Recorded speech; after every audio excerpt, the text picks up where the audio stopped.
సార్వత్రిక ఎన్నికల్లో ఆంధ్రప్రదేశ్లో టీడీపీ కూటమి ఘన విజయం సాధించి చరిత్ర సృష్టించినటువంటి నేపథ్యంలో కేంద్ర ప్రభుత్వం టీడీపీకి 3 కీలక శాఖలను ఇవ్వబోతున్నట్లుగా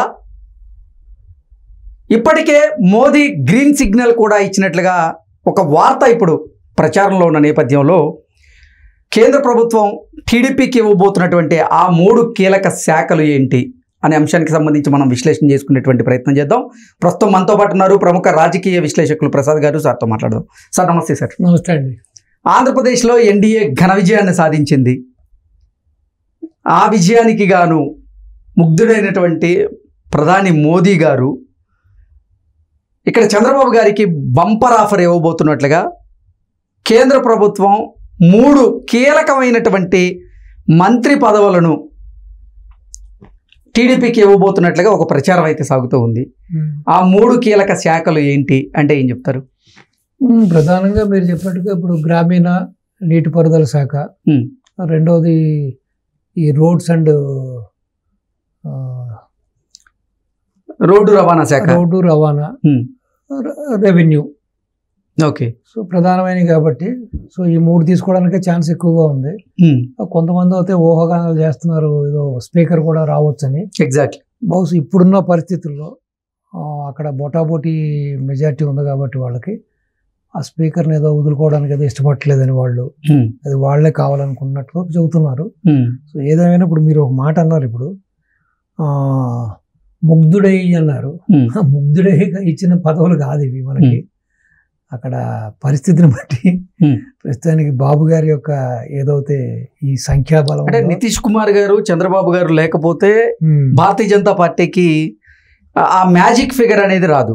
అవును. సో చంద్రబాబు గారి వల్లే మ్యాజిక్ ఫిగర్ దాటింది కాబట్టి అవును టీడీపీకి 3 కీలకమైనటువంటి మంత్రి పదవులు ఇవ్వబోతున్నట్లుగా సమాచారం అయితే అందుతుంది. అవును. సో మీరు చెప్పినట్టుగా ముగ్ధులై ఇవ్వట్లేదు ఇది. ఓకే. ఇప్పుడు వాళ్ళ యొక్క అక్కడ మనుగడ సాగాలన్నా, వాళ్ళకి ప్రస్తుతం ఏమంటారు బతికి బట్ట కట్టాలన్నా, కాబట్టి అదే చెబుతారు కదా, ఒక ఇంగ్లీష్లో ఒక సామెత చెబుతారు. సో ప్రతి కుక్కకి ఒక రోజు వస్తుంది అంటారు. ఆ విధంగా మనం చూసాం కదా, చిలకలూరుపేట సభ ఏ విధంగా సాగింది. అంతకుముందు బాబు గారు ఈ యొక్క కూటమి కోసం పాపం, ఎందుకంటే ప్రస్తుతంలో రాజకీయ పరిస్థితుల దృష్ట్యా, ఇక్కడ జగన్మోహన్ రెడ్డి యొక్క అరాచక పాలన దృష్ట్యా కేంద్రం బీజేపీకి ఏపీలో పెద్దగా ఓటు బ్యాంకు లేకపోయినా కూడా, పూర్తిగా వ్యతిరేకత ఉన్నా కూడా ప్రజల్లో, అయినా కూడా కొన్ని పరిస్థితుల దృష్ట్యా, అది మీకు తెలుసు నాకు తెలుసు కూడా, ఏ పరిస్థితుల దృష్ట్యా బాబు గారు అక్కడ కూటమి కోసం ఆయన పాపం వెనకబడినప్పుడు బాబు గారిని ఏ విధంగా నిర్లక్ష్యం చేశారు, ఏ విధంగా వాళ్ళు ఆయన్ని పాపం అవమానాలు గురి చేశారు, అన్నీ చూసాం మనం. సో తర్వాత పవన్ కళ్యాణ్ గారు రావడం, ఆయన కన్విన్స్ చేయడం, సో మీరు వచ్చినా రాకపోయినా, నేను వెళ్ళినా వెళ్ళకపోయినా కూడా అక్కడ ప్రస్తుతానికి ఆయనకి బ్రహ్మాండంగా గాలి వీస్తుంది. అవసరం అయితే 175, 25 నవ్వుతే పరిస్థితి అయితే ఏర్పడింది. ప్రజలు మార్పు కోరుకుంటున్నారు, మళ్ళీ బాబు గారి పరిపాలన రావాలని కోరుకుంటున్నారు అని చెప్పి ఆయన కన్విన్స్ చేయడం, బీజేపీని తీసుకురావడం, తీసుకొచ్చిన తర్వాత సందర్భంగా కూడా మనం చిలకలూరుపేట సభలో కూడా జరిగిన డెవలప్మెంట్ కూడా చూసాం మనం. అప్పుడు కూడా సన్నాయి నొక్కులే నొక్కారు ఆయన ప్రధానమంత్రి గారు. ఆ తర్వాత కాలక్రమంలో ఇటు పీయూష్ గోయల్ టీం కానీ, లేకపోతే ఇటు అమిత్ షాకి సంబంధించిన కీలకమైన వ్యక్తి వచ్చి సర్వే చేయడం కానీ, ఆ యొక్క నేషనల్ ఇంటెలిజెన్స్ సర్వేలో కానీ పూర్తిగా బాబు గారి యొక్క ప్రభంజనం రాబోతుందని, ఈ విధంగా వన్ సైడ్ విక్టరీ, వారు వన్ సైడ్ అవ్వబోతుందని, సునామీ రాబోతుందని తెలుసుకున్న తర్వాత అప్పుడు ముందుగా అమిత్ షా స్వరం మారింది, తర్వాత మోడీ స్వరం మారింది. సో ఒక విధంగా చెప్పాలంటే నేను ఒక మాటలో చెప్పదలుచుకున్నాను. సో ప్రతిదీ కూడా విశ్వములో యద్భావం తద్భావం అంటారు, తద్భవతి అంటారు. ప్లస్ రెండోది ఏంటంటే శుభం పలకమంటారు, ప్రతిదానికి అశుభం పలకొద్దు అంటారు. ఎందుకంటే ఏదో అసురు వేళైనా ఏ వేళ ఏది పడితే మాట్లాడకూడదు, తదాస్ దేవతలు ఉంటారంట. సో ఆ విశ్వానికి ఆ పవర్ ఉంది. సో ఇంతమంది బాబు గారిని మానసికంగా హింసించి ఆ కౌరవ సభలో ఆ రోజున భువనమ్మ గురించి వాళ్ళు మాట్లాడిన ఆ యొక్క మాటలు ఇప్పటికీ కూడా మనకి తలుచుకుంటే ఒళ్ళు గగురు పొడుస్తుంది, అసలు ఆవేశం వచ్చేస్తుంది, టెన్షన్ అవుతుంది, బీపీ వస్తుంది.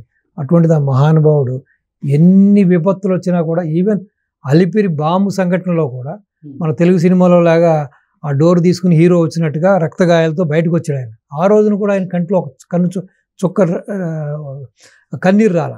అటువంటిది ఆయన ఆ రోజున ఎలా వలవల ఏడ్చారో చూసాం. అంటే ఒక్కసారిగా భార్యని కుటుంబాన్ని మానహరణం చేసేటప్పటికి ఆయన ఎంత పాపం బాధపడ్డారో చూసాం. సో కాబట్టి ప్లస్ ఆ 53 రోజులు జైల్లో పెట్టిన సందర్భాన్ని చూసాం మనం. ఇవన్నీ చూసిన తర్వాత యావత్ భారతదేశమే కాకుండా ప్రపంచ దేశాల్లో ఉన్న ప్రతి తెలుగువాడి కూడా హృదయం స్రవించింది, ఉదయం బరువెక్కాయి. సో ప్రతి వాళ్ళు కూడా ఆయన గురించి ప్రేయర్స్ చేశారు, ఆయన మళ్ళీ అధికారంలో రావాలని కోరుకున్నారు. ఆ విధంగానే అందరూ కృషి చేశారు, వచ్చారు, ఓట్లు వేశారు. సో బహుశా ఆ విశ్వం దీని అంతటినీ గమనించినట్టుంది. ఆ చూసిన విశ్వం ఏం చేసిందంటే బాబు గారికి ఒక్కసారి అఖండమైన విజయాన్ని ఇవ్వడం జరిగింది. ఇటు జగన్మోహన్ రెడ్డి వైనాట్ 175 అన్నవాడికి కనీసం ప్రతిపక్ష హోదా లేకుండా అయిపోయింది. సో రెండవది, 2 కూటమి పార్టీలు ఉన్నా కూడా ఈవెన్ కూటమి పార్టీల వాళ్ళ సహకారం అవసరం లేకుండా ఇండివిజువల్గానే ఈయనకి అవసరానికి మించిన సీట్లు కూడా రావడం జరిగింది. అదేవిధంగా ఎవరైతే నిర్లక్ష్యం చేశారో, ఎవరైతే చిన్న చూపు చూశారో అటువంటి వ్యక్తి కూడా ఈ రోజున ఆయన చుట్టూ తిరిగి బాపూజీ బాపూజీ అంట ఈ రోజున కీలకమైన వ్యక్తిగా మారడానికి చూస్తుంటే డెఫినెట్గా నేను అది మాత్రం నమ్ముతాను, నేను ఆ విశ్వాన్ని. అంటే ఎంతమంది యొక్క ప్రార్థనల్ని మొర ఆలకించిన విశ్వం ఏ విధంగా బాబు గారిని ఈ రోజున విఖ్యాతం చేసిందో చూసాం మనం. ఈ రోజున కంప్లీట్గా ఇప్పుడు సెంట్రల్ ఆయన మీద ఆధారపడింది, అంతే కదా. ఈ రోజున బీజేపీ యొక్క మనుగడ ఆయన చేతుల్లో ఉంది కాబట్టి డెఫినెట్గా ఇది రాష్ట్రానికి సంబంధించిన గొప్ప విషయం.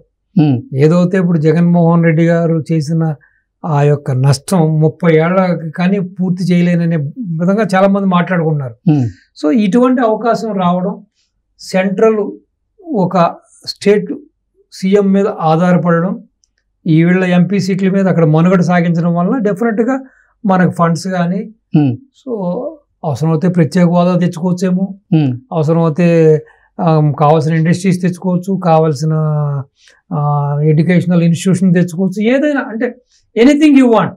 రాష్ట్రానికి సంబంధించి రాష్ట్ర ప్రజల కోసం, రాష్ట్ర శ్రేయస్సు కోసం, రాష్ట్ర సంపద కోసం, మనకున్న కష్టాలు తీర్చుకోవడం కోసం, మన పోలవరం ప్రాజెక్టులు కానీ లేకపోతే ఇంకా ఏదైనా చేసుకోవడానికి ఇది ఒక అద్భుతమైన అవకాశంగా చెప్పుకోవచ్చు మనం.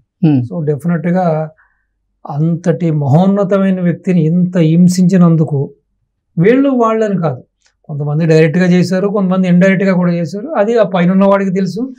అది ఆ యొక్క ఎవరైతే బాధపడ్డారో ఆ బాబు గారికి కూడా తెలుసు, ఇవన్నీ కూడా ఆయన తెలియక కాదు. కానీ ఆయన ఏంటంటే ఇట్లన్నిటికీ కూడా అతీతంగా ఒక స్థితప్రజ్ఞత కలిగిన వ్యక్తి కాబట్టి ఆయన ఏదన్నా మనసులోనే పెట్టుకుంటాడు. అలాగని సమయం వచ్చినప్పుడు అదేదో వాళ్ళ మీద ప్రతీకారం తీర్చుకుని వాళ్ళ మీద కక్షాకారం తీసుకునే వ్యక్తి కాదు, ఆయన పని చేసుకునే వ్యక్తి. బట్ ఏ విధంగా ఆ ప్రకృతి ఆయనకు అనుకూలించిందో చూడండి. సో డెఫినెట్గా ఇది ఒక గొప్ప విషయం. సో డెఫినెట్గా బాబు గారు ఇంకా ఇంకా ఇంకా ఎత్తులు అందుకోవాలని, అవసరమైతే ఒక తెలుగువాడిగా ఒక రోజుని ఢిల్లీలో కూడా కూర్చోవాలని మనస్ఫూర్తిగా కోరుకుంటూ మనం ఆల్ ద బెస్ట్ సిబిఎన్ గారు. Thank you so much sir. Thank you.